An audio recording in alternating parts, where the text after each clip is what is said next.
I've had a lot of surgery on my leg, and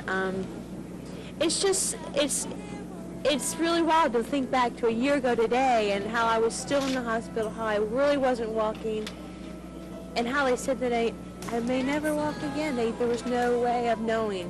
And yeah, we proved them all wrong, and I'm here talking to you guys.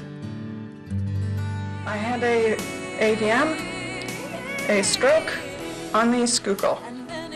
And after 4 hours of brain surgery, the surgeon said not to expect much. So Stephen almost became a single parent, and he began to be a mother and a father. Dana made it very easy for that to happen. She's my hero. She's the strongest person that I know on the planet.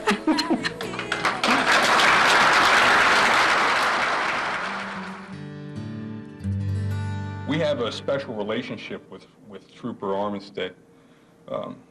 He represents a lot of things for us. At first blush, he represents one of our biggest problems, which is fear. At any time, we know and our loved ones know that the next pursuit or the next response to an armed encounter might result in injury or death. The only thing that we can really do for him is the following. Freeze.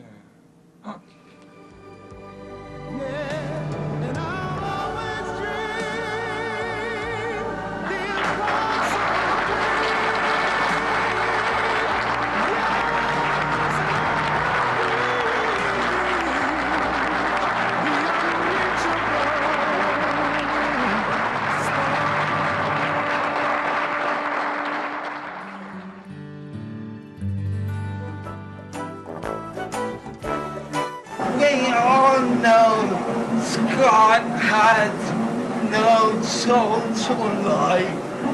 The man is a total loser.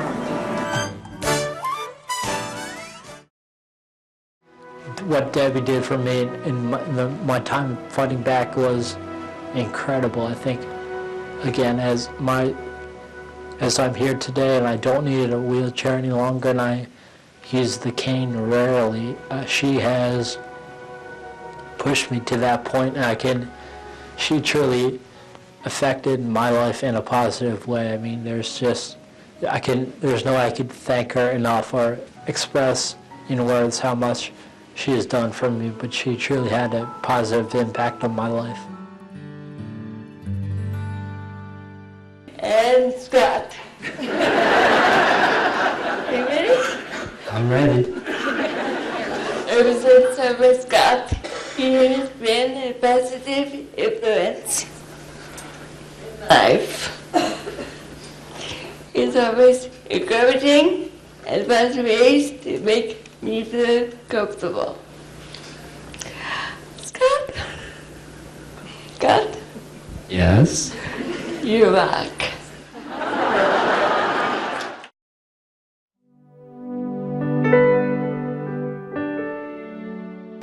Paul, tell us a little bit about, just coming to the program, coming to Fighting Back. How does it help you deal on the mental aspect of just dealing with your disease?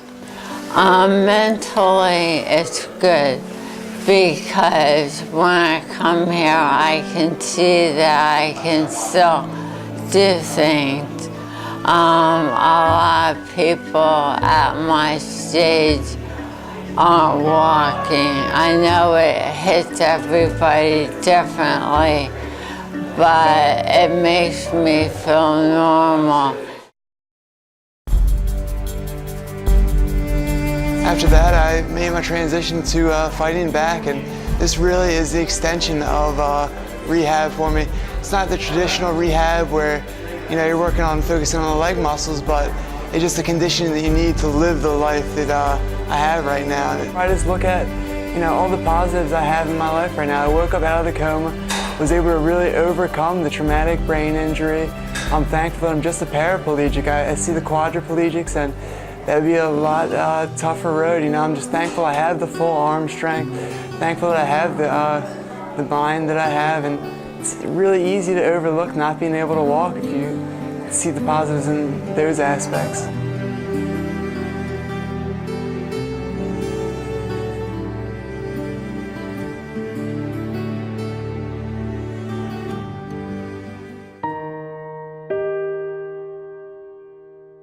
I was in my doctor's office one day in Devon, Dr. Robert Priam, and he was late.